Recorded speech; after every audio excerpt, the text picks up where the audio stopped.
Player. Play కరెక్టే విన్నారు sir.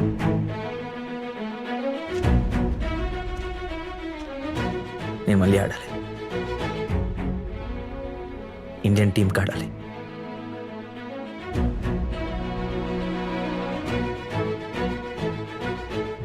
Arjun చూడు, రోజు చేస్తూ బతకలేకపోతున్నాను సార్.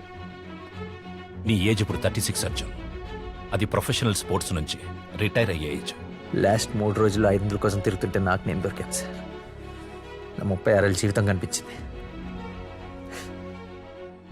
నేనేంటన్నది నాకు ఇన్ని రోజులు అర్థం కాకపోయినా ఈ 3 రోజులు అర్థమైంది. వద్దు సార్, నాకు ఈ లైఫ్ వద్దు. నీకు ఆడాలని ఇక్కడున్నా ఫిజికల్గా కంపీట్ చేయలేవు అర్జున్. నా లైఫ్ అంతా నేను ఏదో చేసేస్తాను, ఏదో అయిపోతానని నాకన్నా ఎక్కువగా నమ్మిన వాళ్ళందరినీ డిసప్పాయింట్ చేస్తున్నాను.